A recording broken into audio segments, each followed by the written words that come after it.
Hey, Shabbat Shalom, everybody. It's good to be back here on another Saturday with you guys, on another Sabbath, and getting into the Word yet again. We're going to be jumping into Jeremiah chapter 34. We got to, of course, 33 last week and going to pick back up in 34 this week. Before we get started, I want to go ahead and give us a prayer. Father, Abba, we thank you for this day. We thank you for this opportunity to come together and serve you. We thank you for everything that you do for us. We pray that you be with us today and join us, guide us, be with us on our meditation on your word, and show us what you would have us, what you want us to see. We pray that everyone that joins us will walk away blessed and enriched in your word and in your spirit. In Yeshua's holy name, amen. I know Yahoo over there, he's got a mouthful eating some parfait his lovely wife's making for him. So I want to ask him how he's been.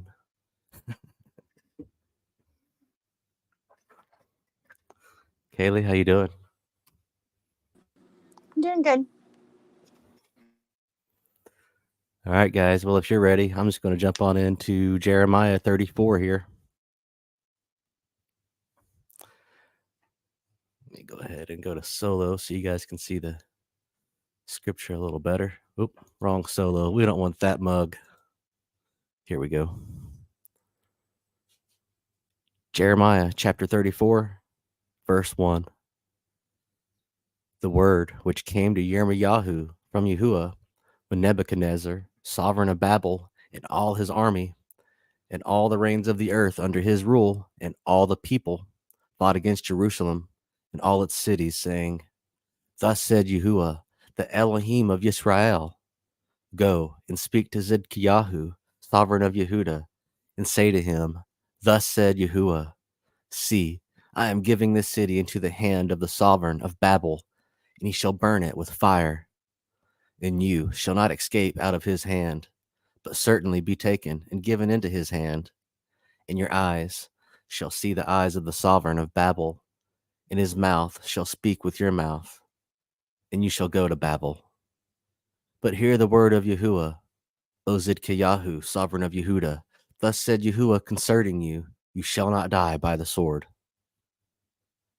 In peace you are to die, and as in the burnings of spices for your fathers, the former sovereigns who were before you, so they shall burn spices for you, and lament for you, saying, Alas, master, for I have spoken the word, declares Yahuwah. Oops, where's my mouse? There it is. Verse 6. And Jermemiah, the prophet, spoke all these words to Zidkiyahu, the sovereign of Yehuda, in Jerusalem. While the sovereign of Babel's army was fighting against Jerusalem and all the cities of Yehuda that were left, against Lachish and Azekah, for only these walled cities remained of the cities of Yehuda. The word which came to Jermemiah from Yahuwah, after sovereign Zidkiyahu had made a covenant with all the people who were at Jerusalem to proclaim release to them, that every one was to set free his male and female slave, the Hebrew man and the Hebrew woman. No one was to keep a Yehudi, his brother, enslaved. And when all the heads and all the people who had come into the covenant heard that each one was to set free his male and female slaves, and not keep them enslaved any longer, they obeyed and released them. But afterward they changed their minds and made the male and female slaves return, whom they had set free, and brought them into subjection as male and female slaves. Therefore the word of Yahuwah came to Jermemiah from Yahuwah, saying, verse 13, Thus said Yahuwah, the Elohim of Yisrael, I, myself, made a covenant with your fathers in the day that I brought them out of the land of Mitzrayim, out of the house of bondage, saying, At the end of 7 years, each one should set free his Hebrew brother, who has been sold to him. And when he has served you 6 years, you shall let him go free from you. But your fathers did not obey me, nor incline their ear. And you recently turned and did what was right in the eyes, each man proclaiming release to his neighbor. And you made a covenant before me in the house, which is called by my name. But you turned back and profaned my name, and each one of you took back his male and female slaves, whom he had set free at their pleasure, and brought them into subjection to be your male and female slaves. Therefore, thus said Yahuwah, you have not obeyed me in proclaiming release, each one to his brother and each one to his neighbor. See, I am proclaiming release to you, declares Yahuwah, to the sword, to the pestilence, and to the scarcity of food. I shall make you a horror to all the reigns of the earth. Verse 18. And I shall give the men who are transgressing my covenant, who have not established the words of the covenant which they have made before me, when they cut the calf in two and passed between the parts of it, the heads of Yehuda and the heads of Jerusalem, the eunuchs and the priest, and all the people of the land who passed between the parts of the calf. And I shall give them into the hand of their enemies, and into the hand of those who seek their life, and their corpses shall be for food to the birds of the heavens and the beast of the earth. And I shall give Zidkiyahu, sovereign of Yehuda, and his heads into the hand of their enemies, and into the hand of those who seek their life, and into the hand of the sovereign of Babel's army that is withdrawn from you.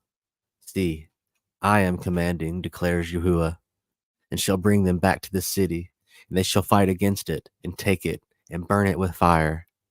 And I shall make the cities of Yehuda a ruin without an habitation. That concludes 34.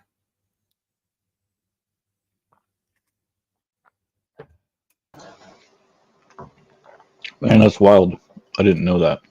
I thought they got kicked out for not keeping the land Sabbath, which they weren't doing, but yeah, they were keeping the slaves. Yeah, that's bad, you know. You're supposed to honor your neighbors, and that's like, and your brothers. That's what all the commands hinge upon.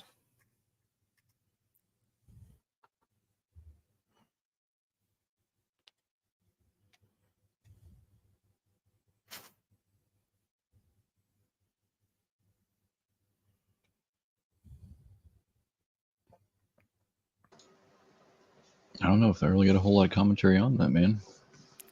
Yeah, I was just Kind kind of, of. Go ahead.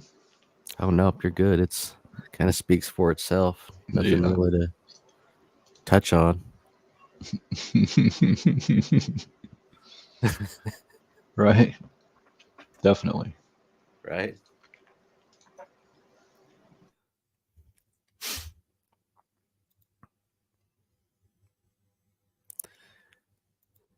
All right. Chapter 35.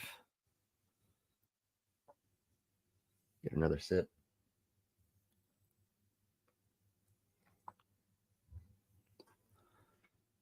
Jeremiah chapter 35, verse 1. The word which came to Jermemiah from Yahuwah in the days of Jehoiakim, son of Yoshayahu, sovereign of Yehuda, saying, Go to the house of the Rechabites, and ye shall speak to them, and bring them into the house of Yahuwah, into one of the rooms, and give them wine to drink.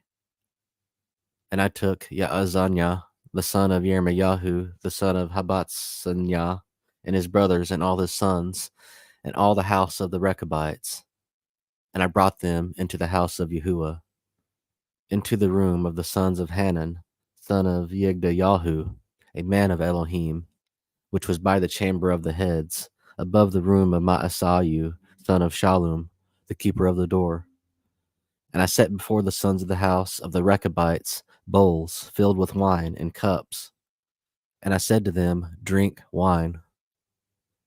But they said, We do not drink wine, because Jonadab, the son of Rechab, our father, commanded us, saying, You shall not drink wine, neither you nor your sons forever.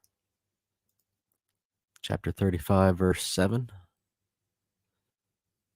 And do not build a house, neither sow weed, nor plant a vineyard, nor have any of these, but dwell in tents all your days, so that you live many days on the face of the land where you are sojourners. Excuse me. So we obeyed the voice of Jonadab, son of Rechab, our father, in all that he commanded us, to drink no wine all our days, we, our wives, our sons, and our daughters, nor to build ourselves houses to dwell in, and we have no vineyard, field, or seed, but we dwell in tents, and have obeyed and done and done according to all that Jonadab, our father, commanded us. And it came to be, when Nebuchadnezzar, sovereign of Babel, came up into the land, that we said, Come, let us go to Jerusalem, for fear of the army of the Kasdim, and for fear of the army of the Arameans. So we dwell at Jerusalem. And the word of Yah came to Jermemiah, saying, Thus said Yahuwah of hosts, the Elohim of Israel, Go, and ye shall say to the men of Yehuda, and to the inhabitants of Jerusalem, Have you not received instruction to obey my words? Declares Yahuwah. Verse 14. The words of Jonadab, son of Rechab, which he commanded his sons not to drink wine, are established, and they have not drunk unto this day, for they have obeyed their father's command. And as for me, I have spoken to you, rising early and speaking, but you have not obeyed me.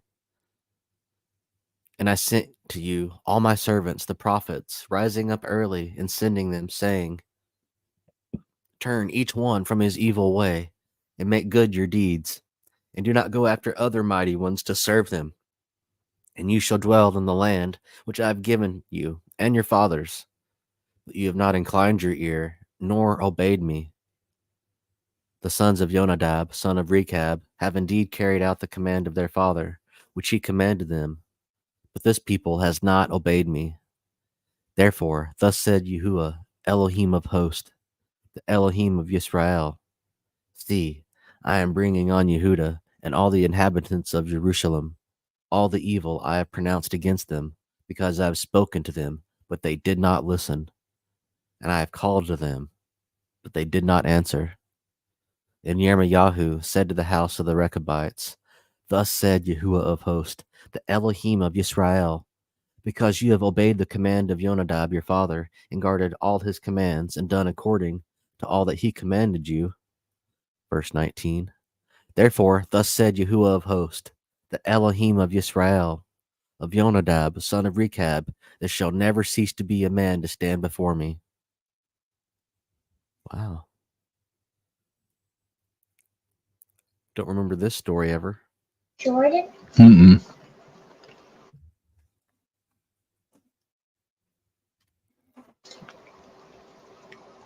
We definitely had the tradition keeping, where traditions trump the laws of God. Definitely. But, they did say it was coming from their father. I mean, at least they knew that, and that it wasn't of God. So they were still honoring their father, but I don't know. Interesting story. It's got me thinking.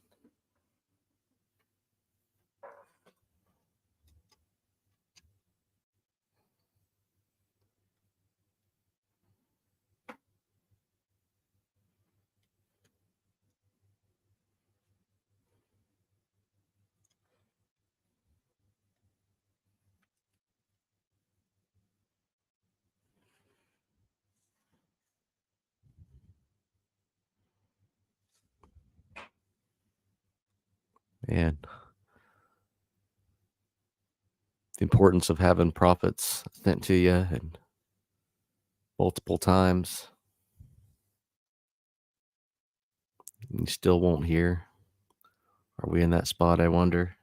Or if we ever get in that spot, are we aware of it? Yeah, interesting. He saw their honor for their father. Yes. And that was pretty interesting, yeah.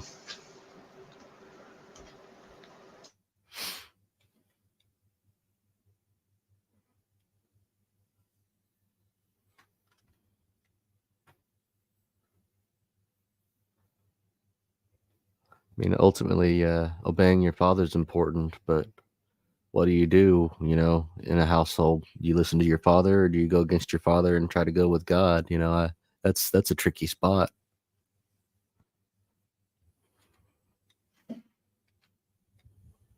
Wasn't he kind of separating that group from the other people? Because it says, indeed, the sons of Jonadab, the son of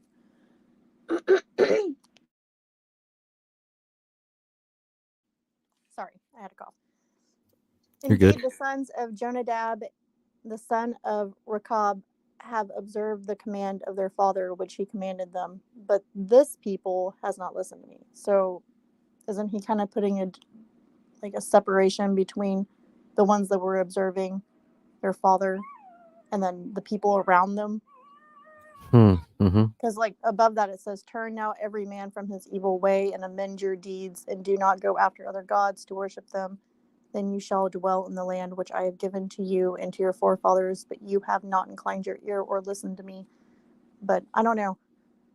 I was standing up preparing some food, so maybe I missed something, but I see a difference. Mm-hmm.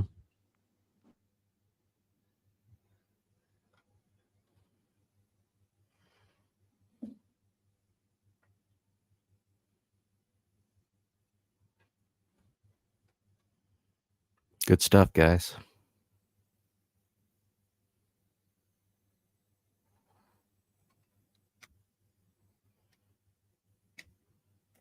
You can tell I'm not a prophet because I like to sleep in. Oh yeah, there we go. I've got the Yahoo's I'm going back through right it, now. and yeah, he calls them out for following, like, in a positive light, for following and obeying their father's command. And then it's in verse 14 it says, but I have spoken to you again and again, yet you have not listened to me. So yeah, maybe he was just pointing out one of their honorable traits, but that they were still rejecting the prophets.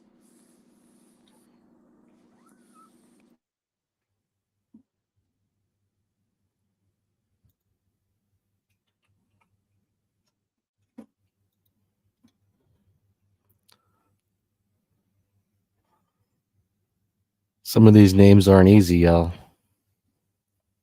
I'm just going to pause when I get to the difficult ones and let JD come in and read it for me.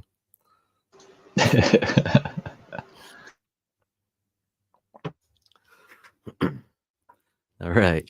Jeremiah 36. You guys ready? I didn't miss anything in the chat, did I?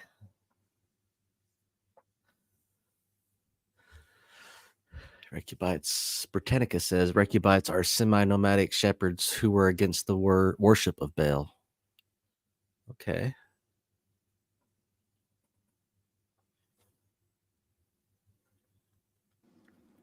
Nice.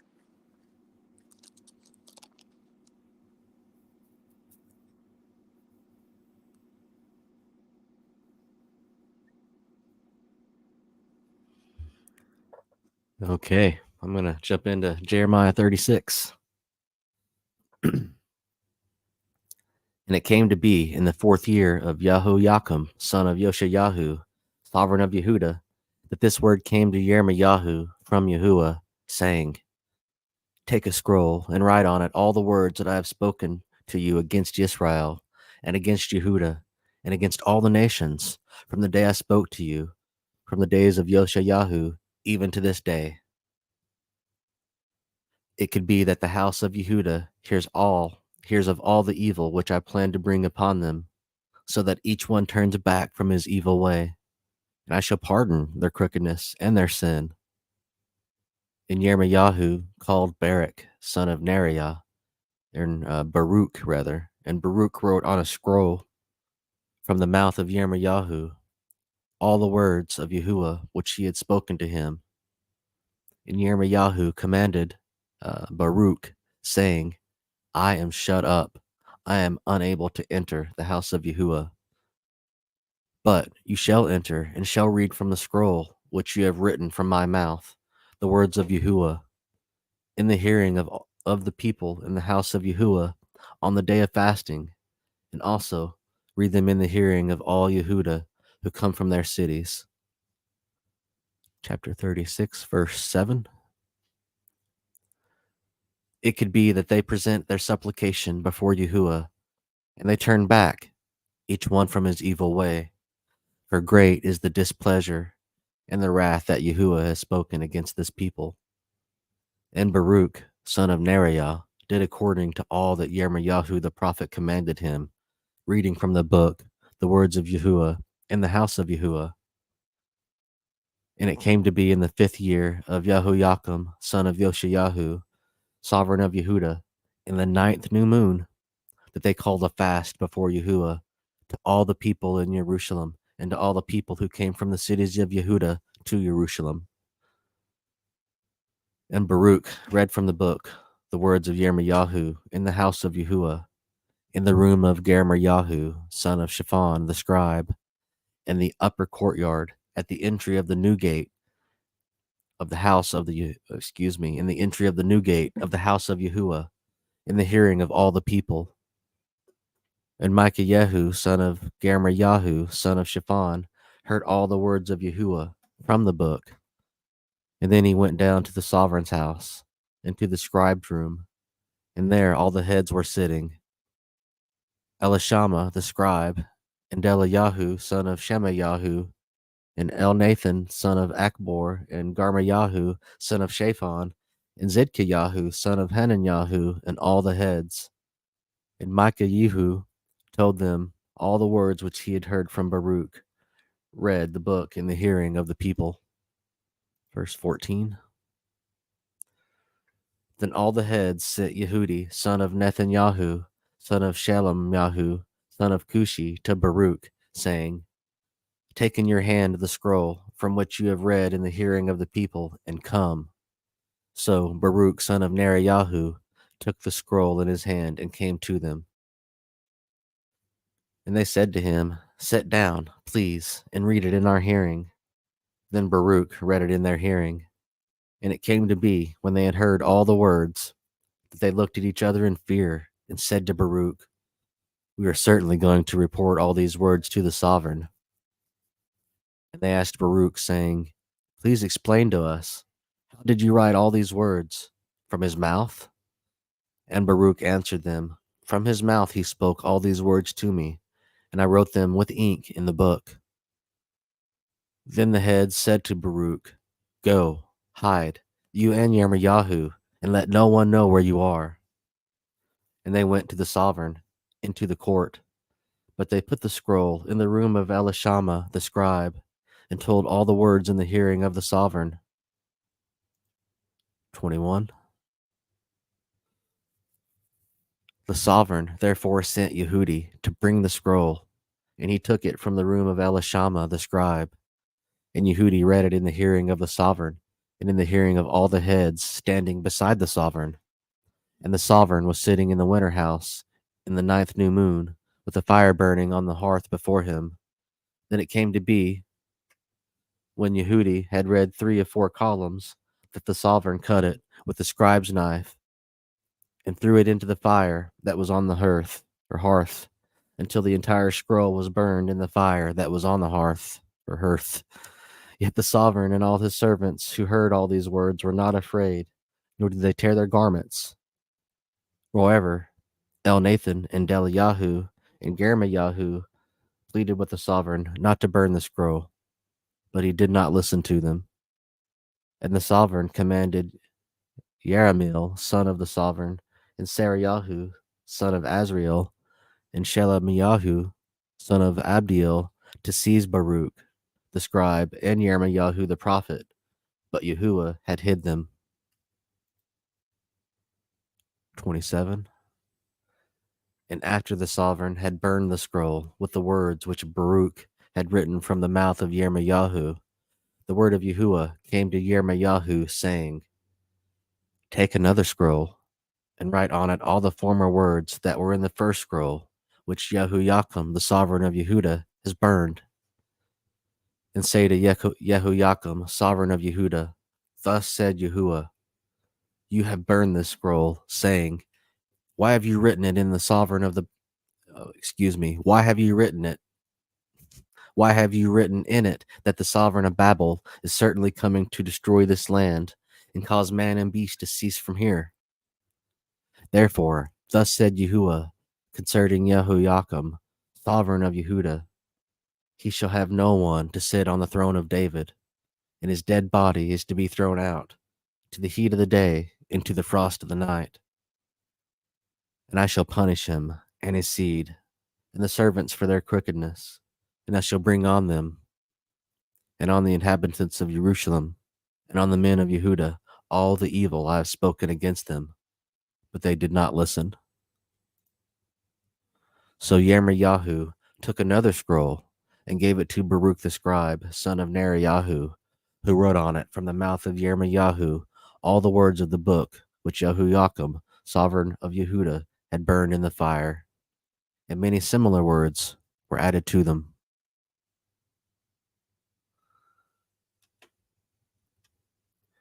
Talk about tenacity. Right? That's wild. Some arrogance. Just cut up a letter and throw it in the fire. But it had to have been pretty impressive to see him, like write it all from memory or whatever. Oops. That's what I wanted. We should read Baruch after Jeremiah. Maybe not a bad idea. If we read first Baruch, we have to read the second one too. I'm down. Yeah, we should have it in one of our extra ones. I should have it. Let's see here. If I go to, where is it? Probably the 1611. Or yeah, KG. Yeah, that one's definitely got the Apocrypha. Bam, there it is.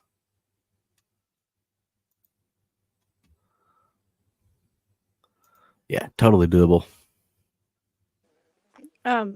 Second Baruch's not in the 1611. Are you able to access the second Baruch? Even if I had to find it on the internet and screen share it versus eSword, that would be fine. I don't think I have that in any version that I have here on eSword. It's one of my favorite books, like outside of the Bible. The canon. Also, I do have the Britain Septuagint, and it's got the Apocrypha in it. So I've got two different versions. The King James Apocrypha and the 1611, I guess, has it, as well as my Septuagint.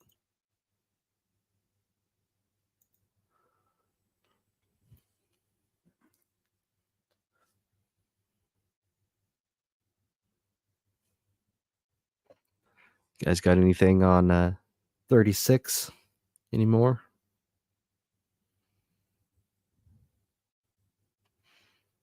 You did a really good job with the names. Yeah. Thanks, buddy. If you just read through it confidently, like you know what you're saying, nobody will ever question it. So, yep, that's the secret.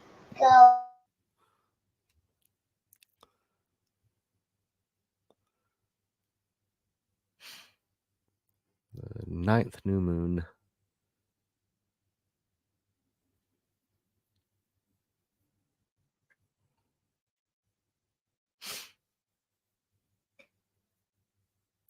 Just making sure there wasn't anything I wanted to ask about or hit on.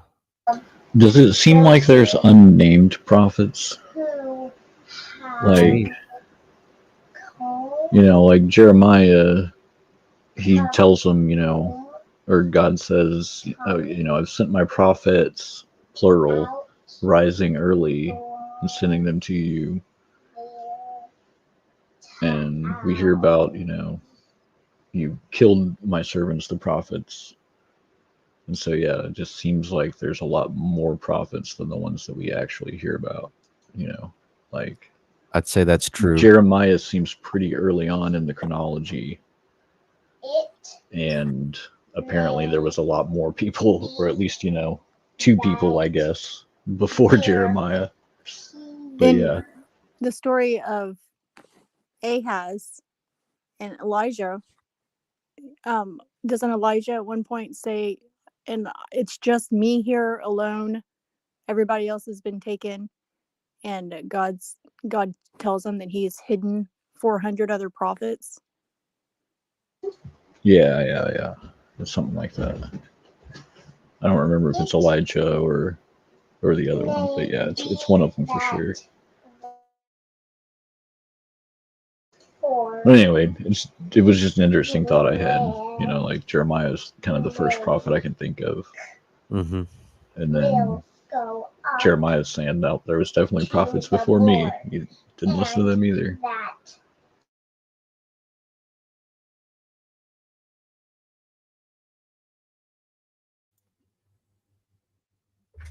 I mean, what is a prophet? How do you define that biblically?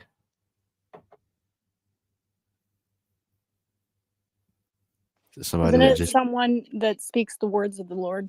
That's what I was going to say, and I think you're the one that told me that definition that I was about to read. But yeah, um, so aren't we all in a sense prophets? Anyone, like especially me, not trying to call myself a prophet. Don't get me wrong, but just reading God, with my friends here in a fellowship capacity. I don't Yeah, know I kind of think that our time frame, we think of a prophet, we think of someone that's able to predict the future. But exactly. I think that prophets are just people that are in tune and in line with God's word, and it should never deviate from that. And so, what I've noticed throughout my walk, especially when I was a baby in the walk, you'd find these people and they would prophesy these things that would come to pass, but yet they were never talking about the day of the Lord or the New Jerusalem. They were talking about, I don't know, more current things. And I think that pretty much any prophet, they're going to talk about the second coming of Yeshua, the day of the Lord, repentance, and the New Jerusalem.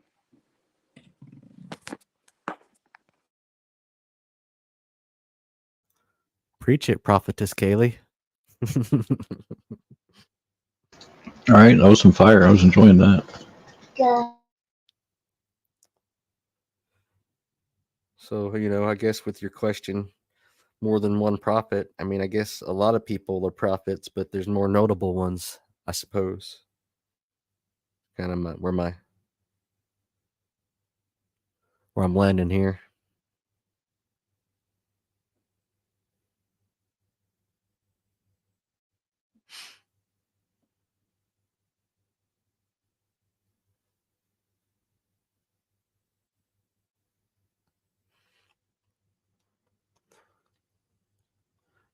Okay, anything else before we get into 37?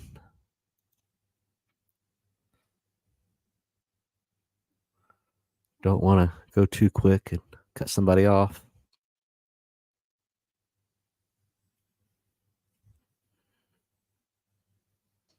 Go ahead. Jeremiah warns Zedekiah. And sovereign Sidkiyahu, sons of Yoshayahu, reigned instead of Kanyahu, son of Jehoiakim, whom Nebuchadnezzar, sovereign of Babel, set up to reign in the land of Yehuda.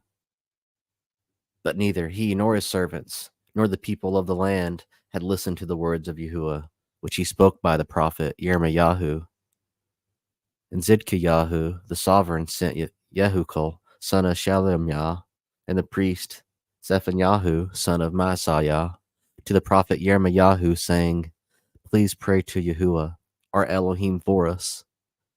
Now, Jeremiah was still coming and going among the people, for they had not yet put him in prison. Meanwhile, Pharaoh's army had set out from Mitzrayim, and when the Kasdim, who were besieging Jerusalem, heard news of them, they withdrew from Jerusalem. And the word of Yahuwah came to Jeremiah the prophet, saying, saying,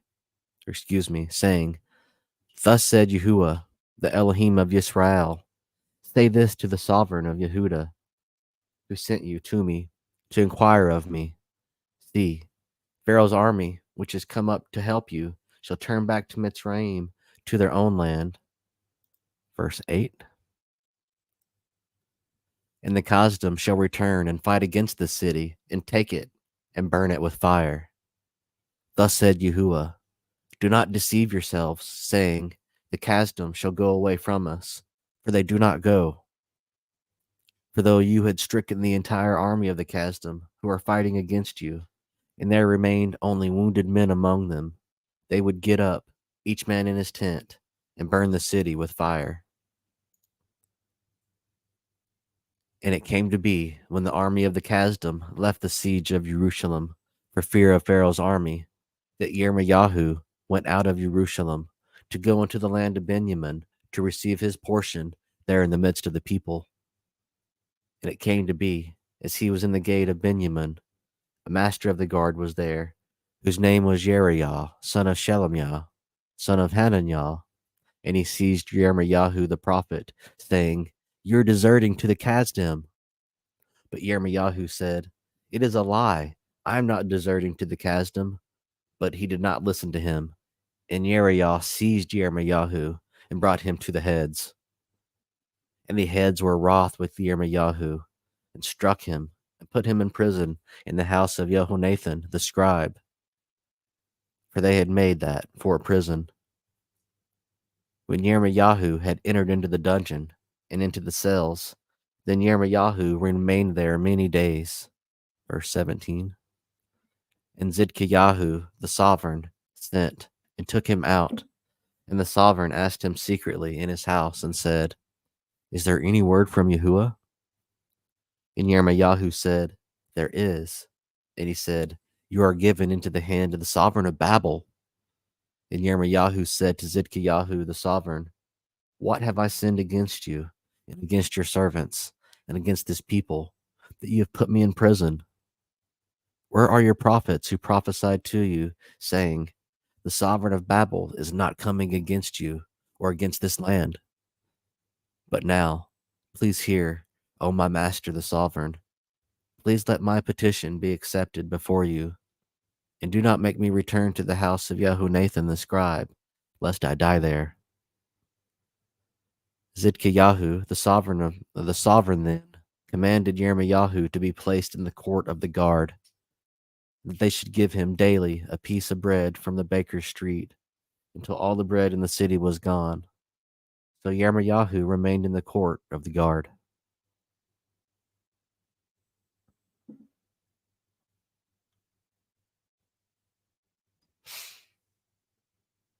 Oh my goodness. So, whenever you're reading the first part, the first section, the king had obviously sent word to Egypt and was like asking for help. But then at the same time, he went to Jeremiah and was like, hey, Jeremiah, can you pray for us? And then Yah, lets them get the news that Egypt is coming. And so their enemy backs off. So they think that their plan has worked. And then Yah's like, psych, it didn't work. The Egyptians are actually going to turn around and go home, and your enemies are actually going to come back. And even if I did let your plan work out and let you, kill most of them and there was only wounded left, the wounded would get back up and they'd burn the city down anyways. He's just like really rubbing salt in the wound, I guess, if you will. That's how I saw it anyway. If God doesn't have a great personality, then wow. He has an excellent sense of humor. And I'm going to put boils on their butts. You tell me that God doesn't have a sense of humor.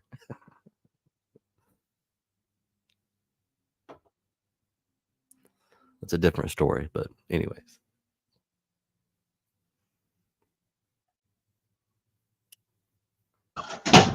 And a piece of bread a day. I wonder how big that piece of bread was. Yeah, right. Do you think it was like a foot long, or do you think it was like one of those like 3 foot long French baguettes, or Yeah, right.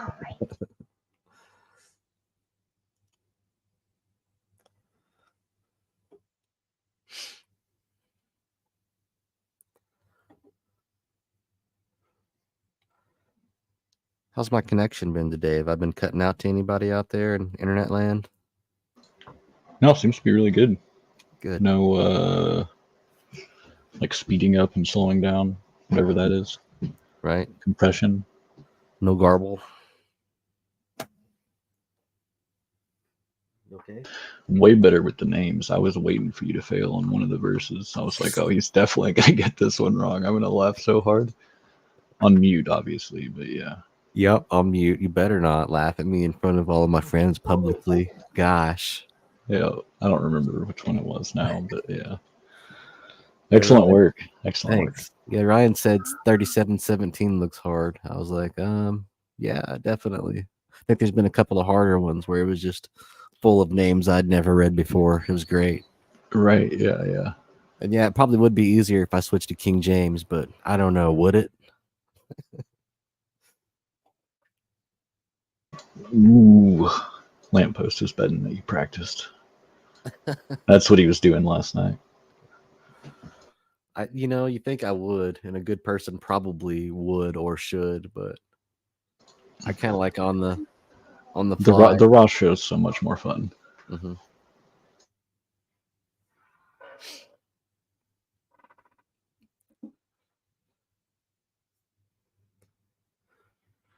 All right.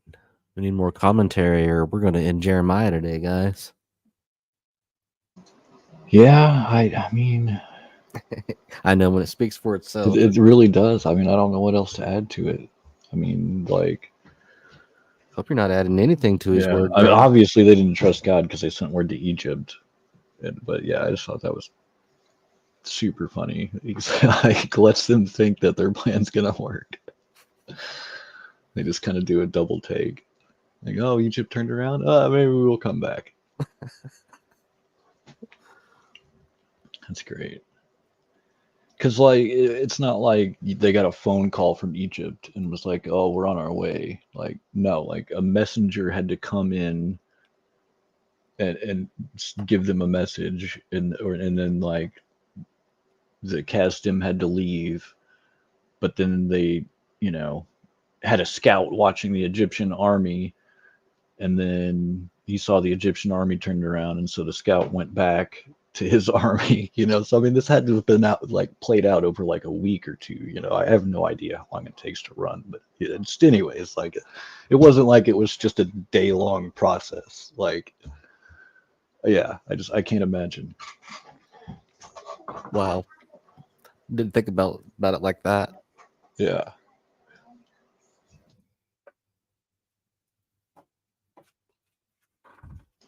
And yeah, I mean, like salt can heal a wound, but it really does burn.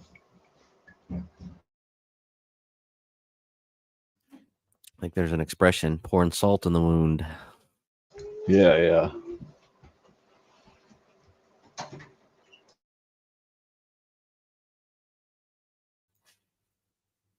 Ooh, Jeremy, it's got your future predicted here. Cast into the cistern. Oof. Sip of water here and continue in 38 unless you guys got anything.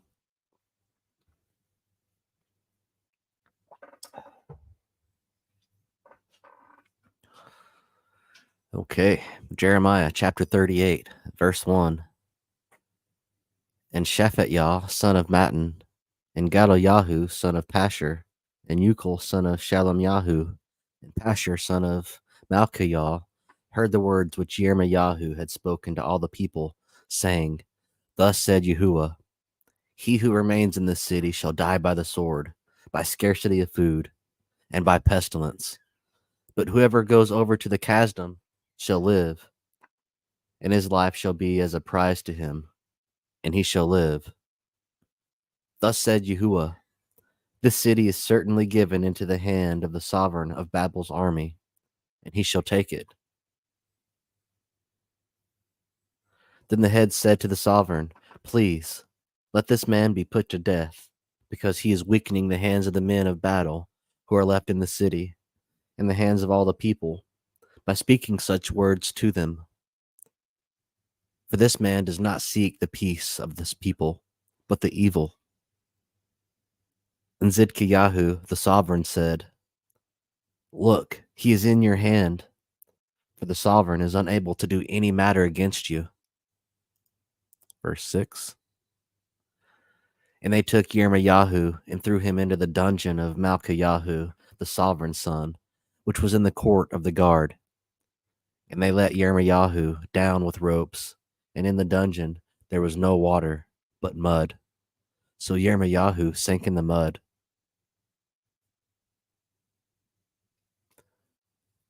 And Ebed-Melech the Cushite, one of the eunuchs, who was in the sovereign's house, heard that they had put Jermemiah in the dungeon. And the sovereign was sitting at the gate of Benjamin. And Ebed-Melech came from the sovereign's house and spoke to the sovereign, saying, My master, the sovereign, these men have done evil in all that they have done to Jermemiah the prophet, whom they have thrown into the dungeon, and he is likely to die from hunger in the place where he is. There is no more bread in the city. And the sovereign commanded Ebed-Melech the Cushite, saying, Take 30 men from here with you, and lift Jermemiah the prophet out of the dungeon before he dies. So Ebed-Melech took the men with him and went into the house of the sovereign, under the treasury, and took old clothes and old rags from there, and let them down by ropes into the dungeon to Jermemiah. And Ebed-Melech the Cushite said to Jermemiah, Please put these old clothes and rags under your armpits, under the ropes. And Jermemiah did so. Verse 13. And they pulled Jermemiah up with the ropes and lifted him out of the dungeon, and Jermemiah remained in the court of the guard. Then Zidkiyahu the sovereign sent and had Jermemiah the prophet brought to him at the third entrance of the house of Yahuwah. And the sovereign said to Jermemiah, I am asking you a matter. Do not hide a matter from me. And Jermemiah said to Zidkiyahu, If I declare it to you, shall you not put me to death? And if I give you advice, you shall not listen to me. But Zidkiyahu the sovereign swore secretly to Jermemiah, saying, As Yahuwah lives, who made us to this life, I do not put you to death, nor do I give you into the hand of these men who seek your life. And Jermemiah said to Zidkiyahu, Thus said Yahuwah, the Elohim of hosts, the Elohim of Yisrael, if you do indeed surrender to the heads of the sovereign of Babel, then your being shall live, and the city not be burned with fire, and you and your house shall live. Verse 18. But if you do not surrender to the heads of the sovereign of Babel, then this city shall be given into the hand of the Kasdim, and they shall burn it with fire, and you shall not escape from their hand. Then Zidkiyahu, the sovereign, said to Jermemiah, I am afraid of the Yehudim who have gone over to the Kasdim, lest they give me into their land, and they maltreat me. But Jermemiah said, They shall not hand you over. Please, obey the voice of Yahuwah, which I speak to you, and let it be well with you, and your life be spared. But if you refuse to surrender, this is the word that Yahuwah has shown me. Then see, all the women who are left in the sovereign of Yehudah's house shall be surrendered to the heads of the sovereign of Babel. And see, they are saying, Your close friends have set upon you and prevailed against you. Your feet have sunk in the mire. They have turned away again. They are going to surrender all your wives and the children to the Kasdim, and you yourself shall not escape from their hand, but be taken by the hand of the sovereign of Babel, and this city shall be burned with fire. Then Zidkiyahu said to Jermemiah, Let no one know of these words, and you shall not die. Verse 25. But if the heads hear that I have spoken with you, and they come to you and say to you, Declare to us now what you have said to the sovereign, and also what the sovereign said to you, do not hide it from us, and we do not put you to death, then you shall say to them, I presented my petition before the sovereign, not to send me back to the house of Jonathan to die there. And all the heads came to Jermemiah and asked him, and he informed them according to all these words that the sovereign had commanded. And they said no more to him, for the matter was not heard. So Jermemiah remained in the court of the guard until the day that Jerusalem was taken. And he was there when Jerusalem was taken. Poor Jeremiah. Right? Can you imagine being in a hole that it takes 30 people to get you out of?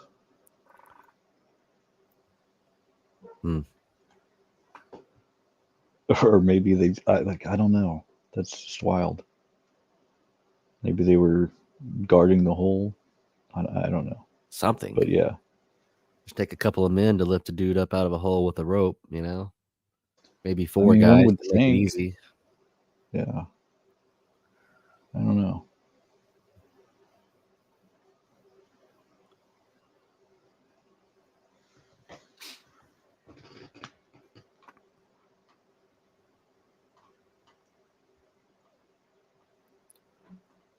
If you don't listen, back to that conditionalism again.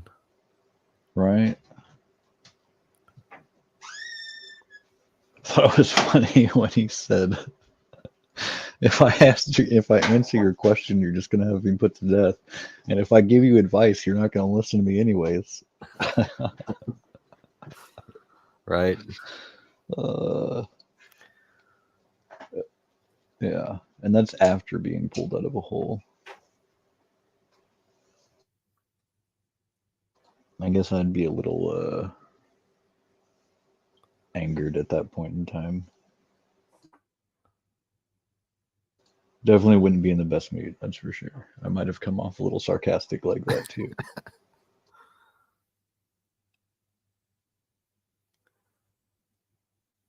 It's like if you do, good things happen. If you don't, bad things happen. Rinse and repeat. That's the Bible.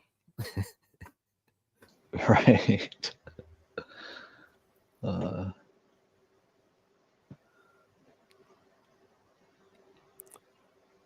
guess kind of in a way it all does come down to blessings and curses. The curse of the law if you don't obey it, and the blessings of it if you do.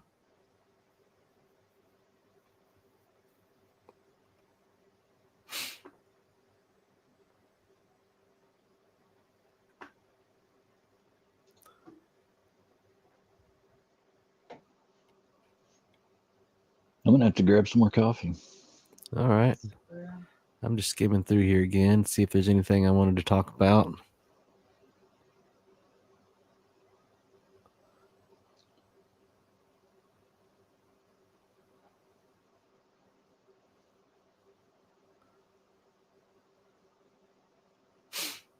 I don't know who this Ebed-Melech guy is, or Yeah. why he saved Jeremiah. I thought that was interesting. Just Cushite. Just a eunuch feeling sorry for the guy in the dungeon. Is that who Ebed-Melech is as a eunuch? Yeah. I missed that, I guess.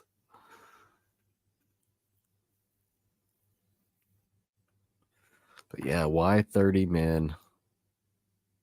It has to be to, like, you know, like you said, to guard the cistern or to be on lookout. Oh yeah, one of the eunuchs.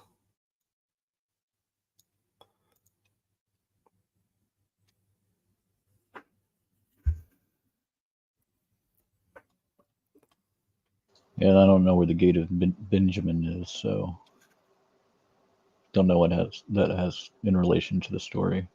Mm-hmm. I wonder if he was a Benjamite.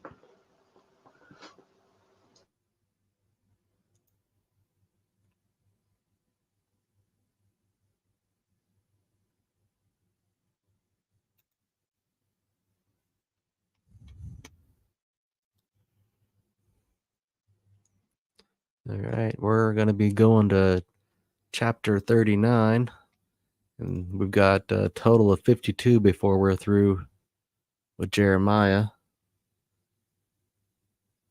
You guys can see here, not a whole lot. Done pretty good.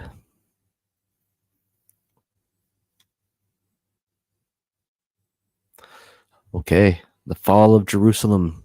Jeremiah chapter 39. In the 9th year of Zidkiyahu, sovereign of Yehuda, in the 10th new moon, Nebuchadnezzar, sovereign of Babel, and all his army came against Jerusalem and besieged it. In the 11th year of Zidkiyahu, in the 4th new moon, on the 9th day of the new moon, the city was broken into. All the heads of the sovereign of Babel came in and sat in the middle gate, Nergal-Sharezer, Samgar-Nebo, Sarsekim, Rabsaris, Nergal-Sarezer, Rabmag, and all the rest of the heads of the sovereign of Babel. And it came to be, when Zidkiyahu, the sovereign of Yehuda, and all the men of battle saw them, they fled and left the city by night, by way of the sovereign's garden, by the gate between the two walls. And he went out toward the desert plain. But the army of the Kasdim pursued them and overtook Zidkiyahu in the desert plains of Jericho. And they captured him and brought him up to Nebuchadnezzar, sovereign of Babel, to Riblah in the land of Hamath, where he spoke judgment on them. Excuse me. And the sovereign of Babel slew the sons of Zidkiyahu before his eyes in Riblah. The sovereign of Babel also slew all the nobles of Yehuda. Wow. Verse 7. And he put out the eyes of Zidkiyahu and bound him with bronze shackles to bring him to Babel. And the Kasdim burned the house of the sovereign and the houses of the people with fire, and they broke down the walls of Jerusalem. And Nebuzaradan, chief of the guard, exiled to Babel the remnant of the people who remained in the city, and those who defected to him, with the rest of the people who were left. But Nebuzaradan, chief of the guard, left in the land of Yehuda the poor people who had not whatever, and gave them vineyards and fields on the same day. Verse 11. And Nebuchadnezzar, the sovereign of Babel, gave a command concerning Jermemiah to Nebuzaradan, chief of the guard, saying, Take him and look after him, and do no harm whatsoever to him, but do to him even as he shall speak to you. And Nebuzaradan, chief of the guard, and Nebuchadnezzar, the Rabsaris, Nergal-Sharezer, the Rabmag, and the sovereign of the Babel's chief officers sent, and had Jermemiah taken from the court of the guard, and gave him to Gedaliah, son of Ahikam, son of Shaphan, to take him home. And he dwelt among the people. And the word of Yahuwah had come to Jermemiah while he was shut up in the court of the guard, saying, Go, and ye shall speak to Ebed-Melech the Cushite, saying, Thus said Yahuwah of hosts, the Elohim of Yisrael, See, I am bringing my words upon the city for evil and not for good, and they shall be before you in that day. And I shall deliver you in that day, declares Yahuwah, so that you are not given into the hand of the men of whom you are afraid. For I shall rescue you, and you shall not fall by the sword, but your life shall be as a prize to you. For you have to put your trust in me, declares Yahuwah.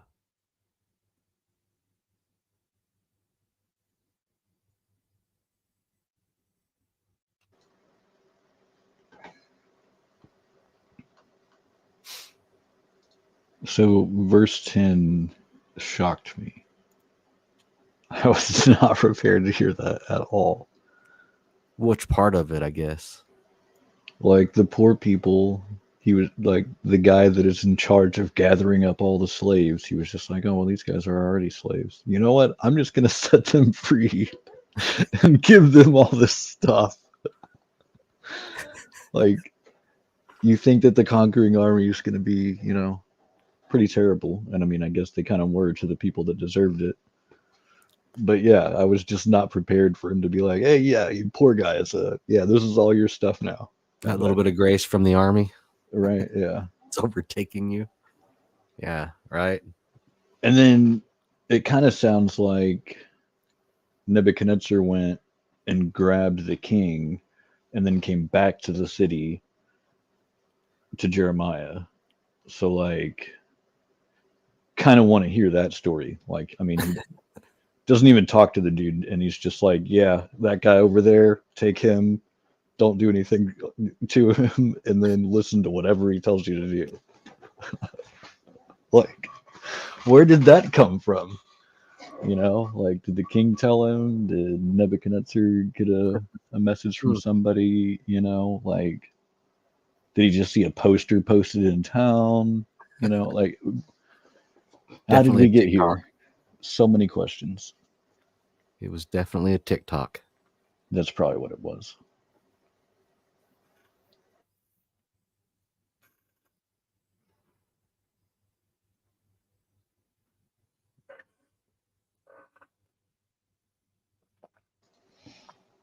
But yeah, and then back to the Cushite that saved him, gave him some good news.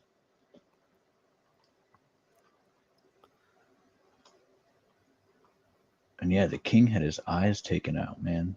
Ooh. Oof. And probably had to walk back to Babylon.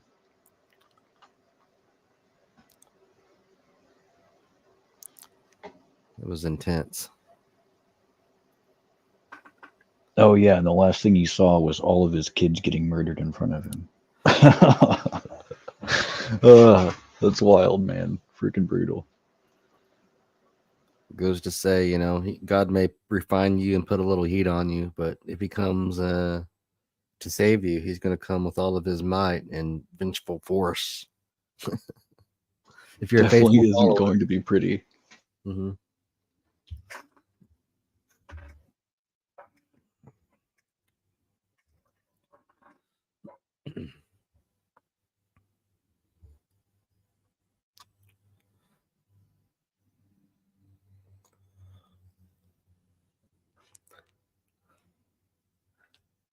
Kaylee, you're awfully quiet today. You distracted over there?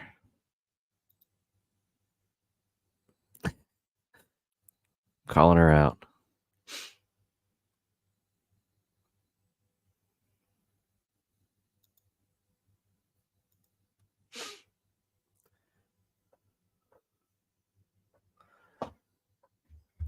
All right, I'm going to jump on into chapter 40.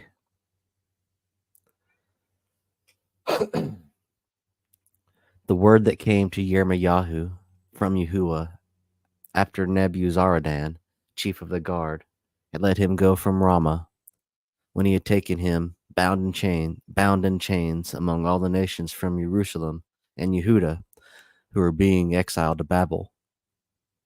And the chief of the guard took Jermemiah and said to him, Yahuwah your Elohim has spoken this evil on this place, and Yahuwah has brought it on, and is done. And he has said, because you have sinned against Yahuwah and did not obey his voice, therefore this matter has come upon you. And now see, I loosen you today from the chains that were on your hand. If it seems good to you to come with me to Babel, come, and I shall look after you. But if it seems wrong for you to come with me to Babel, remain here. See, all the land is before you. Go wherever it seems good and right for you to go. And before he replied, Nebuzaradan said, or go back to Gedaliah, son of Ahikam, son of Shaphan, whom the sovereign of Babel has made governor over the cities of Yehuda, and dwell with him among the people, or go wherever it seems right for you to go. And the chief of the guard gave him provisions and a gift, and let him go. Verse 6. So Jermemiah went to Gedaliah, son of Ahikam, to Mitzpah, and dwelt with him among the people who were left in the land. And all the commanders of the armies who were in the fields, they and their men, heard that the sovereign of Babel had made Gedaliah, son of Ahakim, governor in the land, and had put him in charge of the men and women and children, and the poor of the land who had not been exiled to Babel. So they came to Gedaliah at Mitzpah, Ishmael the son of Nethanyahu, and Johanan, and Jonathan the sons of Kareah, and Sariah the son of Tanhumeth, and the sons of Ophi the Netophathite, and Yezanyahu the son of Maakathite, they and their men. And Gedaliah, son of Ahikam, son of Shaphan, swore to them and their men, saying, Do not be afraid of serving the Kasdim. Dwell in the land, and serve the sovereign of Babel, and it shall be well with you. And I, see, am dwelling at Mitzpah, to serve the Kasdim who come to us. But you, gather wine and summer fruit and oil, and put them in your vessels, and dwell in your cities which you have taken. Also, when all the Yehudim who were in Moab, and among all the Ammonites, and in Edom, and who were in all the lands, heard that the sovereign of Babel had left a remnant of Yehuda, and that he had set them over the Gedaliah, and he had set them over them Gedaliah, son of Ahikam, son of Shaphan. I want to read verse 11 over. Verse 11. Also, when all the Yehudim who were in Moab, and among all the Ammonites, and in Edom, and who were in all the lands, heard that the sovereign of Babel had left a remnant of Yehuda, and that he had set over them Gedaliah, son of Ahikam, son of Shaphan, then all the Yehudim returned from their places where they had been driven, and came to the land of Yehuda, to Gedaliah at Mitzpah, and gathered wine and summer fruit in large quantities. And Johanan, son of Kareah, and all the commanders of the army that were in the fields came to Gedaliah at Mitzpah. And they said to him, Do you certainly know what Baalis, sovereign of the Ammonites, has sent Ishmael, son of Nethaniah, to strike you, a being? But Gedaliah, son of Ahikam, would not believe them. Then Johanan, son of Kareah, spoke secretly to Gedaliah in Mitzpah, saying, Please let me go and strike Ishmael, son of Nathaniah, without anyone knowing it. Why should he murder you, and so let all the Yehudim who are gathered to you be scattered, and the remnant in Yehuda perish? But Gedaliah, son of Ahikam, said to Johanan, son of Kareah, Do not do this matter, for what you are saying about Ishmael is not true. Man, we got some like Days of Our Lives drama going on here. That's funny. Getting juicy.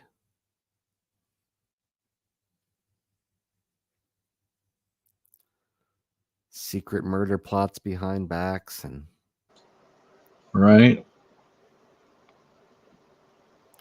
like sands through the hourglass.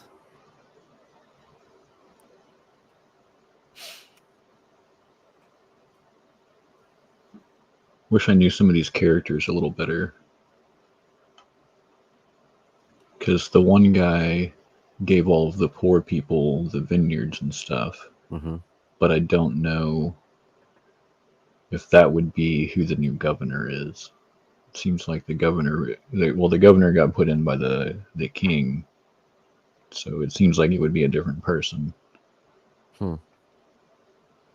But he obviously is talking to some of the people that got given the vineyards because he tells them to, plant and harvest and all that. So, yeah, well, that was interesting.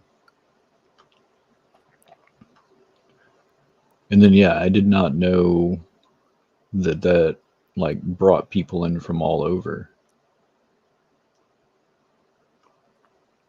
like the people from Edom and Moab and stuff like that. I didn't realize that there had already been exiles, I guess, at this point. I don't know. Hmm. I don't know where those people come from, I guess. Guess there's been exiles since Genesis, when Adam and Eve were exiled from the garden.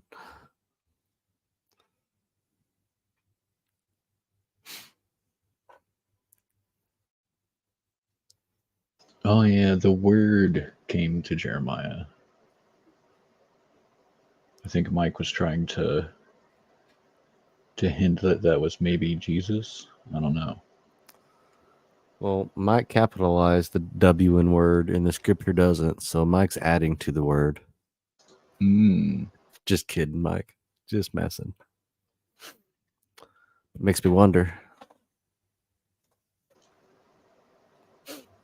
Or at least done to, Yeah, they just kind of expect us to know what that means, I guess. Maybe we should read the Bible in chronological order sometime, and maybe we'll figure it out.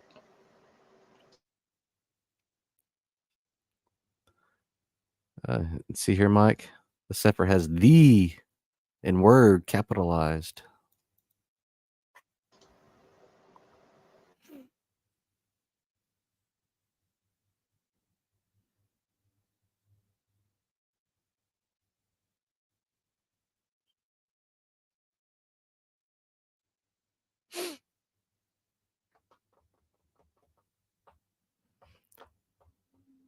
Interesting.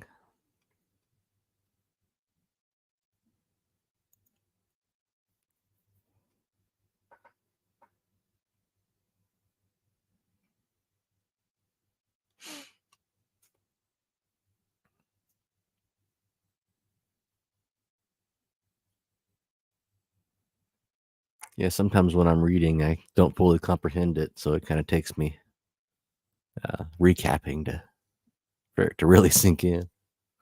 Excellent.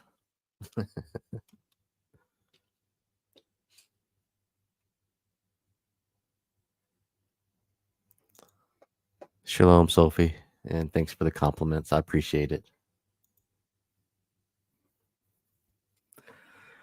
Let's see here. We are at ended 40, and we'll be picking up at 41.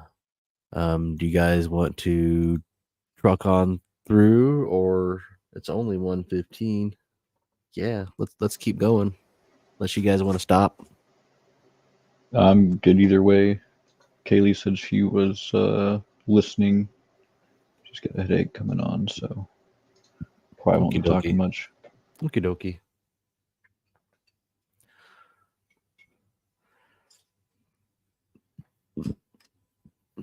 Well, let's keep on keeping. Keep on keeping. Get a sip of water. And Jeremiah even got an offer to go live with the captain.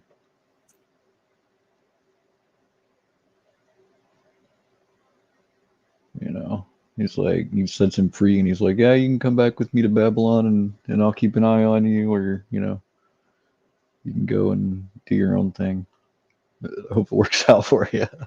Or just whatever you want to do. All right, like yeah, just that's If it feels freaking good, wild. do it.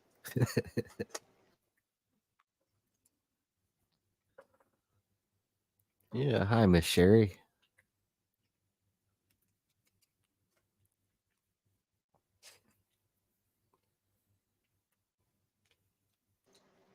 Like no, I feel like none of the times. Well, I don't know. Maybe I won't say. I don't know.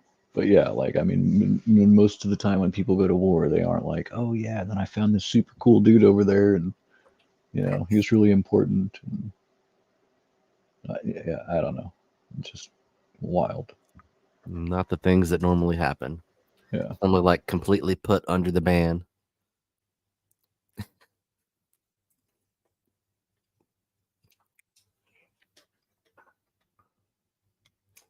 But yeah, don't let me stop you. Go ahead.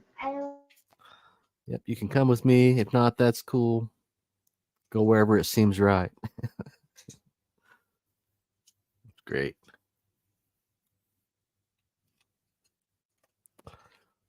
$41. Here we come.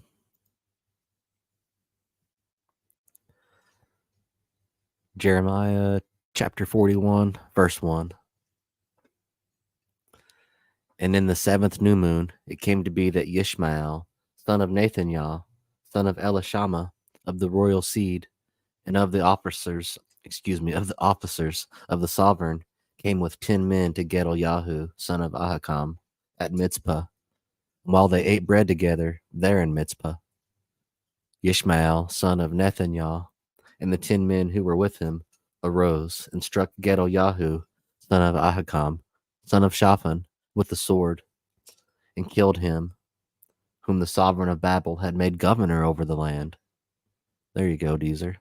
And Ishmael struck all the Yehudim who were with him, with Gedaliah at Mizpah, and the Kasdim who were found there, the men of battle. And it came to be on the second day after he had killed Gedaliah, when no one yet knew it, that men came from Shechem, from Shiloh, and from Shamaron, 80 men with their beards shaved and their garments torn, having cut themselves, with offerings and incense in their hand, to bring them to the house of Yahuwah. And Ishmael, son of Nethaniah, went out from Mitzpah to meet them, weeping as he walked along. And it came to be, as he met them, that he said to them, "Come to Gedaliah, son of Ahikam."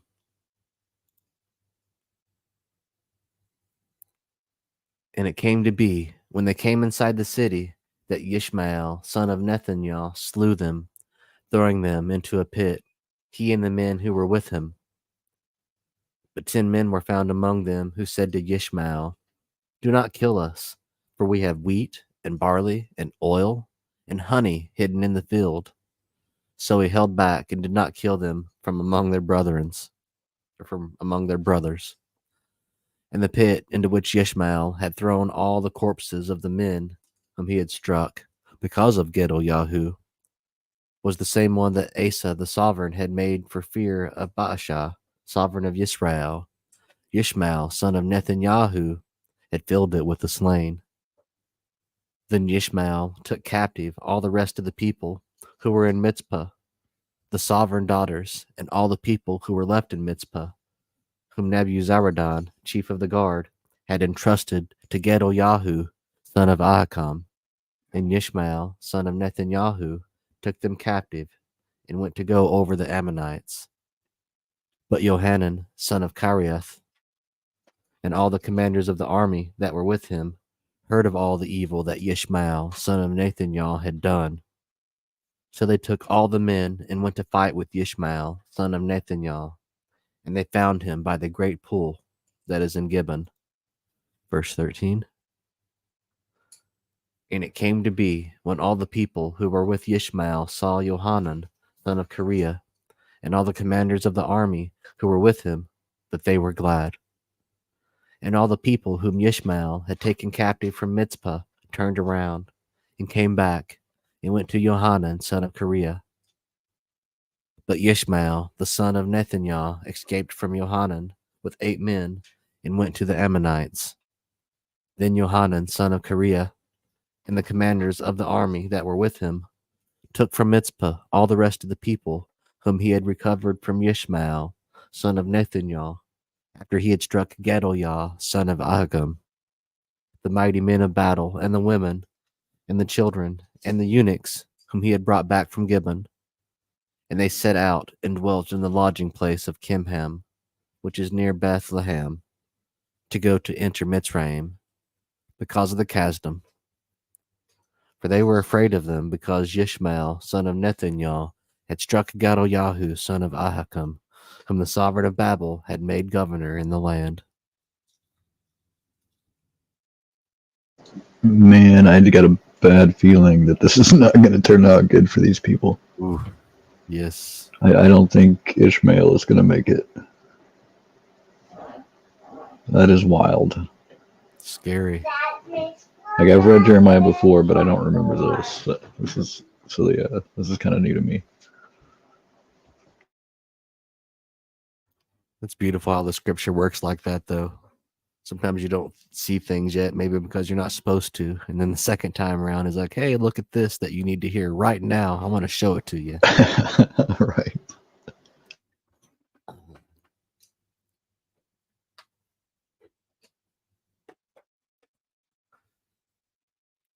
But yeah, at the ending of the last chapter, I was just like, oh yeah, just Dude, just trying to start some drama. No, he was not trying to start some drama. He was serious. As Mike pointed out, seventh day or seventh new moon, first day, Feast of Trumpets.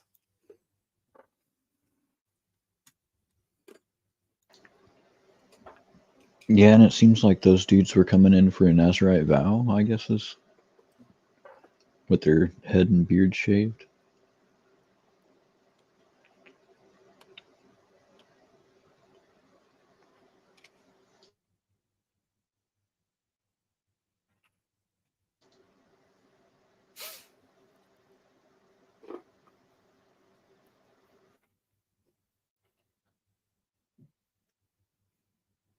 Yeah, it definitely sounds like a Nazarite vow going on there in verse 5.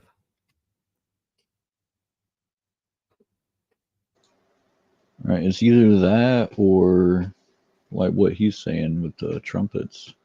Maybe they were just coming in with repentance before the Day of Atonement. Okay.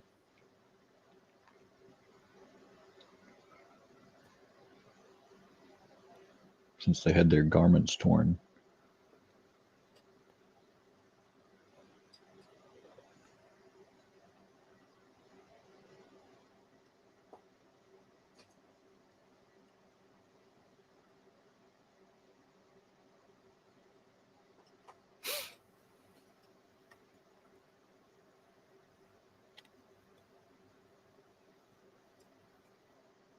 But yeah, curious to see how this turns out.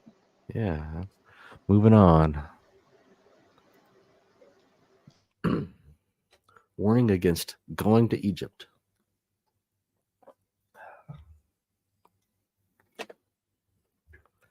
Jeremiah chapter 42. This is Mike's comment.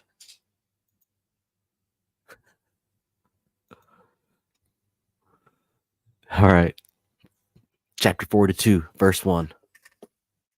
Then all the commanders of the army, and Johanan son of Kareath, and Yezaniah son of Hoshea, and all the people, from the least to the greatest, came near and said to Jeremiah the prophet, We beg you, let our petition be acceptable to you, and pray for us to Yahuwah your Elohim, for all this remnant, for we are few left of many, as your eyes see us. And let Yahuwah your Elohim show us the way in which we should walk, and the word we should do.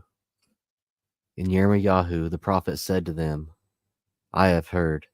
See, I am praying to Yahuwah your Elohim, according to your words. And it shall be that I declare to you all the word Yahuwah answers you. I withhold not a word from you. And they said to Jeremiah, Let Yahuwah be a true and steadfast witness between us.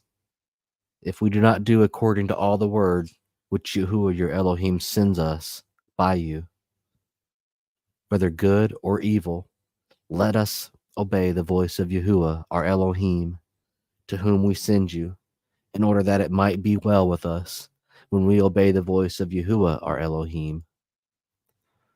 Verse 7. And after 10 days, it came to be that the word of Yahuwah came to Jeremiah. So he called Johanan, son of Kareah, and all the commanders of the army which were with him, and all the people, from the least even to the greatest.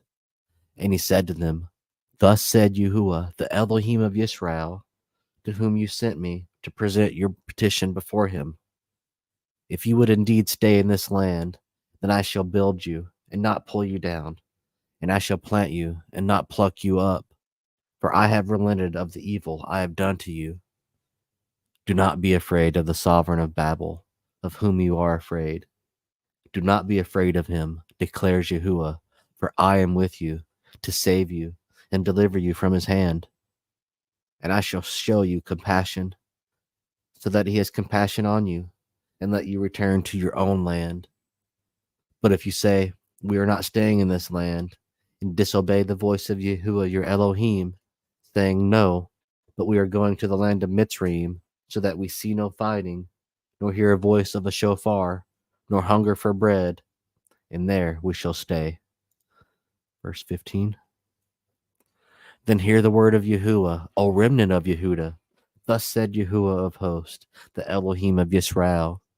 If you indeed set your faces to enter Mitzrayim, and shall go to sojourn there, then it shall be that the sword which you feared overtakes you there in the land of Mitzrayim, and the scarcity of food, of which you were afraid, clings to you there in Mitzrayim, and you die there. And so it shall be with you, all the men who set their faces to go to Mitzrayim, to sojourn there. They shall die by the sword, by scarcity of food, and by pestilence. And not one of them shall survive, or escape from the evil I am bringing upon them. For thus said Yahuwah of hosts, the Elohim of Yisrael, as my displeasure and my wrath have been poured out on the inhabitants of Jerusalem, so shall my wrath be poured out on you when you enter Mitzrayim. And you shall be an oath, and an astonishment, and a curse, and a reproach, and you shall see this place no more. Yahuwah has spoken about you, O remnant of Yehuda. Do not go to Mitzrayim. Know for certain that I have warned you this day. For you have deceived yourselves when you sent me to Yahuwah your Elohim, saying, Pray for us to Yahuwah our Elohim. And according to all that Yahuwah your Elohim says, so declare to us, and we shall do it. So I have declared it to you today, but you have not obeyed the voice of Yahuwah your Elohim in all which he has sent me to you. And now, know for certain that you shall die by the sword, by scarcity of food, and by pestilence in the place where you have desired to go to sojourn. I keep seeing it. If then this, if not, then this. Since you did this, now this is going to happen. But yeah, so the governor who was appointed by the king gets assassinated along with his, what was it, like 10 or 20 people? Mm-hmm. And then 80 people came in, and they got most of them, like maybe 10 of them escaped or something, I can't remember. So then the remaining people got together and were like, all right, we're going to get out of Dodge because it's definitely not safe here. And then they meet up with Jeremiah and tell him to pray for them, saying that they're going to do whatever, but their plan is obviously to go down to Egypt. And Jeremiah's like, yeah, it's not going to work out for you. Right.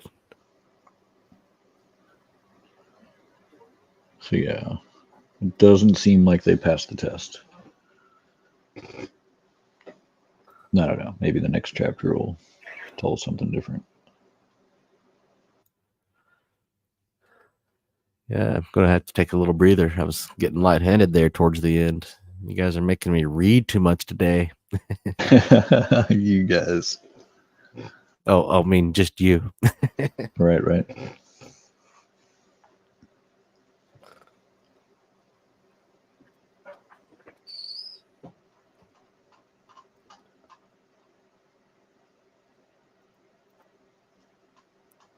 Oops. Jeremiah taken to Egypt.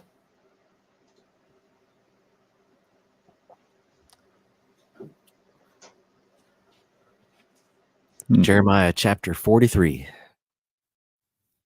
And it came to be, when Jermemiah had ended speaking all these words to all the people, all the words of Yahuwah their Elohim, for which Yahuwah their Elohim had sent to them, that Azariah son of Hoshea, and Johanan son of Kareah, and all the proud men spoke, saying to Jermemiah,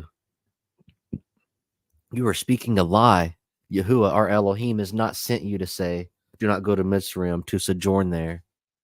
For Baruch son of Neriah is moving you against us, to give us into the hand of Kasdim, to put us to death, or exile us to Babel. So Johanan son of Kareah, and all the commanders of the army, and all the people disobeyed the voice of Yahuwah, to stay in the land of Yehuda.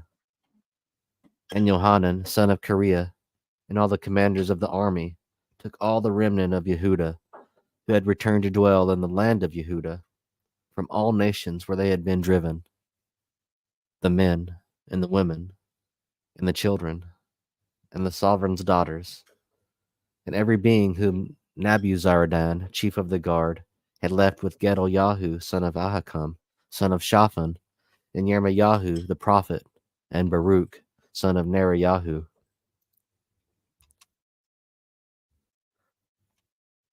So they went to the land of Mitzrayim, for they disobeyed the voice of Yahuwah, and they went as far as Taphanes. And the word of Yahuwah came to Jermemiah and Taphanes, saying, Take large stones in your hand, and you shall hide them before the eyes of the men of Yehuda, in the clay, in the brick courtyard, which is at the entrance to Pharaoh's house in Taphanes.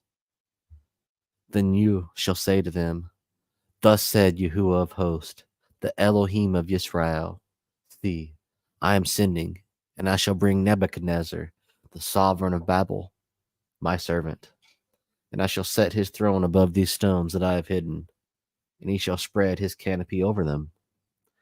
And he shall come and strike the land of Mitzrayim, bringing death to those appointed for death, and captivity to those for captivity, and the sword to those for the sword.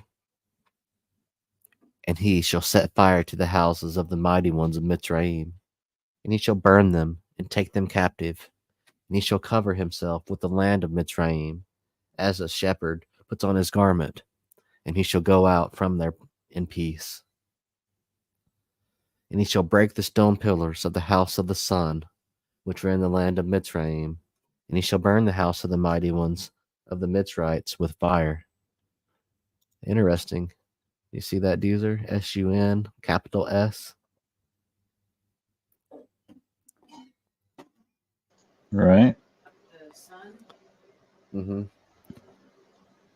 Just so anybody that's not knowing what I'm talking about or my reference.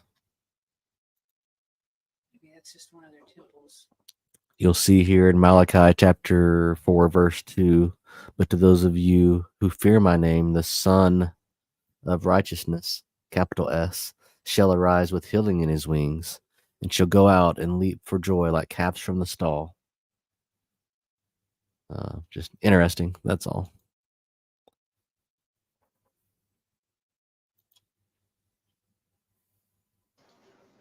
So yeah, I'm not going to say that Egypt is completely innocent, but they're definitely like a third party in this. And they're just kind of getting dragged in. Enemy but while we're combatants. here, we'll definitely clean the place up a bit.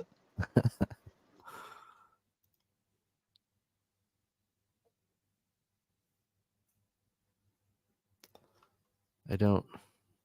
Has God ever told you to go out in the front yard and bury some big rocks? Beth Shemesh, or the house of the sun, Isaiah 19. In that day 5 cities in the land of Mitzrayim shall speak the language of Canaan, and swear by Yahuwah of hosts. One is called the city of destruction. This is all new to me. Wow.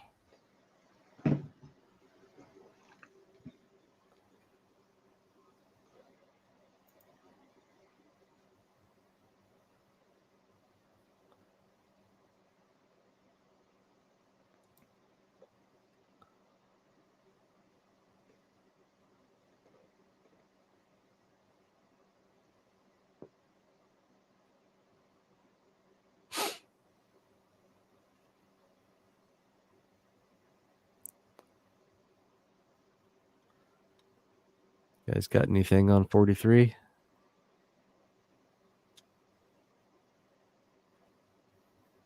No, I think that's good for me. Don't see anybody commenting in the chat, so yes. No. All right.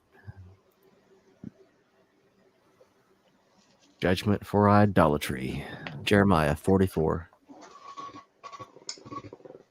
The word that came to Jeremiah concerning all the Yehudim who were dwelling in the land of Mitzrayim, who were dwelling at Migdol, and at Taphanes, and at Noph, and in the land of Pathros, saying, Thus said Yahuwah of hosts, the Elohim of Israel, you yourselves have seen all the evil that I have brought on Jerusalem and on all the cities of Yehudah.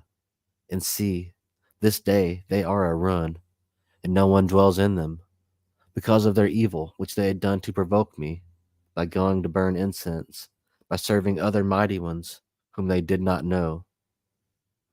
They nor you, nor your fathers. And I sent to you all my servants, the prophets, rising early and sending them, saying, Please, do not do this abominable matter that I hate. But they did not listen or incline their ear to turn away from the evil, not to burn incense to the other mighty ones. So my wrath and my displeasure were poured out and burned in the cities of Yehudah and in the streets of Jerusalem, and they became a ruin and a wasteland, as it is this day. And now, this is verse 7, and now, thus said Yahuwah, the Elohim of hosts, the Elohim of Israel, why are you doing this great evil against your lives, to cut off from you man and woman, child and infant, from the midst of Yehudah, leaving none to remain? By provoking me with the works of your hands, by burning incense to other mighty ones in the land of Mitzrayim, where you have gone to dwell, to cut yourselves off, and be a curse and a reproach among all the nations of the earth. Have you forgotten the evils of your fathers, and the evils of the sovereigns of Yehudah, and the evils of their wives, and your own evils, and the evils of your wives, which they have done in the land of Yehudah, and in the streets of Jerusalem? To this day they have not been humbled, nor have they feared, nor have they walked in my Torah and in my laws that I set before you and your fathers. Therefore, thus said Yahuwah of hosts, the Elohim of Israel, See, I am setting my face against you for evil and for cutting off all Yehudah. Verse 12. And I shall take the remnant of Yehudah, who have set their faces to go into the land of Mitzrayim, to sojourn there. And they shall all be consumed in the land of Mitzrayim, fall by the sword, consumed by the scarcity of food. From the least to the greatest they shall die, by the sword and by scarcity of food. And they shall be an oath and an astonishment and a curse and a reproach.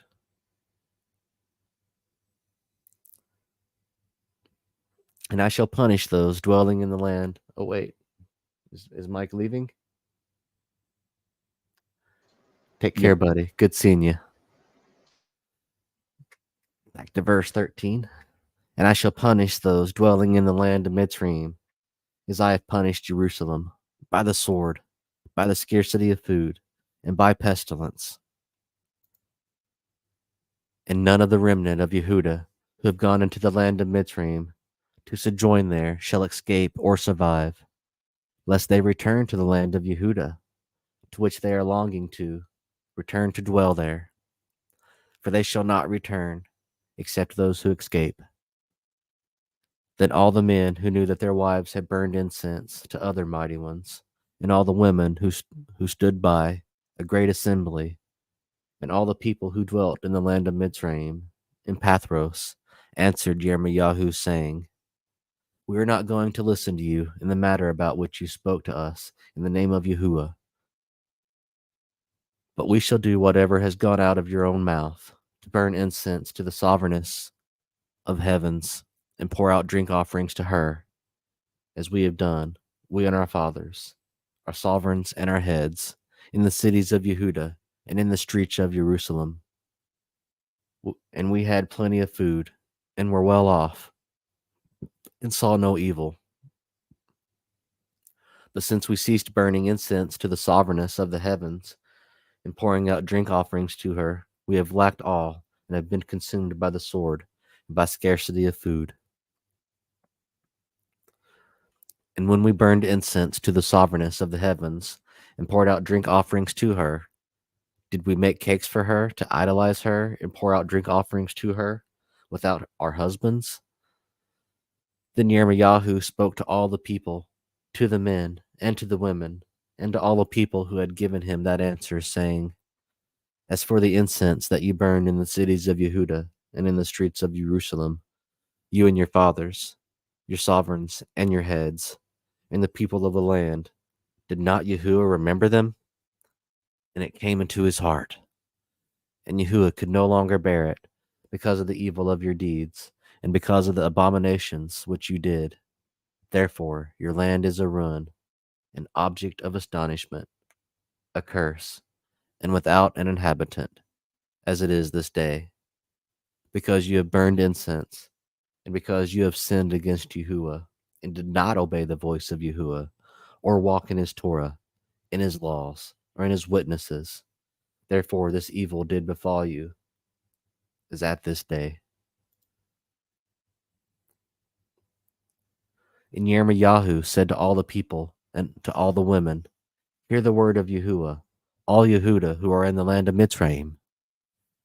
Thus spoke Yahuwah of hosts, the Elohim of Israel, saying, You and your wives have spoken with your mouths, and have filled with your hands, saying, We shall perform our vows that we have made, to burn incense to the sovereigness of the heavens, and pour out drink offerings to her. Then confirm your vows, and perform your vows. Therefore, hear the word of Yahuwah, all Yehuda who are dwelling in the land of Mitzrayim. See, I have sworn by my great name, declares Yahuwah. My name shall no longer be called by the mouth of any man of Yehuda in all the land of Mitzrayim, saying, As the master Yahuwah lives. This must be where they get where they start using Hashim. See, Yep, I'm yep. watching. Yep.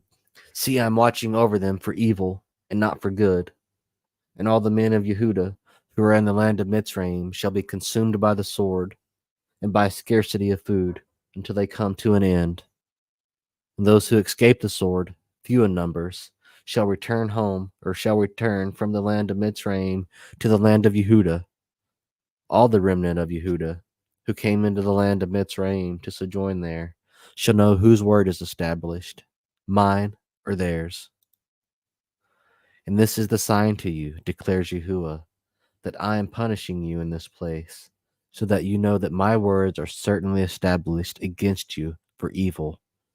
Thus said Yahuwah, See, I am giving Pharaoh Hophra, sovereign of Mitzrayim, into the hand of his enemies, into the hand of those who seek his life, as I give Sidkiyahu, sovereign of Yehuda, into the hand of Nebuchadnezzar, sovereign of Babel, his enemy who sought his life.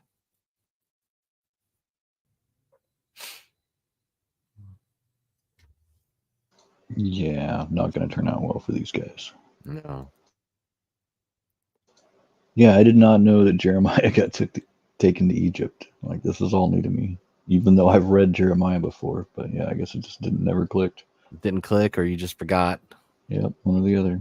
If your brain's like mine, I forget what I did 5 minutes ago. It's getting old, I guess.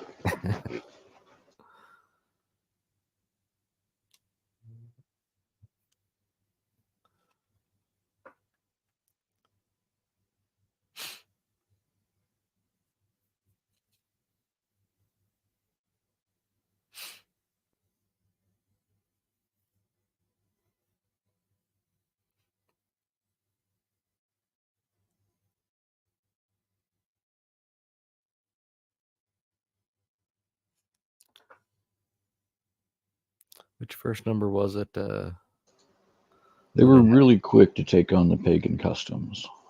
Like, I wonder if they like got something out of the deal. Like, if that was like one of the conditions on them living in Egypt or something was like, oh yeah, you guys can stay here, but you got to worship our gods. You can't be doing your all stuff. You know, or did they get free food for it? Like, I don't know. Like, What's the catch? yeah. It just seems like it happens all like really, really fast. I don't know. I'm with you. Or maybe they were just used to that kind of lifestyle because of how it already was in Jerusalem. I don't know. Because it was already kind of a wasteland there, apparently. Yeah, verse 26 here. Capital M, my name shall no longer be called upon by the mouth of any man of Yehuda in the land of Mitzrayim. So if you're a Jew in the land of Egypt, I guess maybe it is applicable to say Hashim. Right? It's definitely prophecy fulfilled, that's for sure.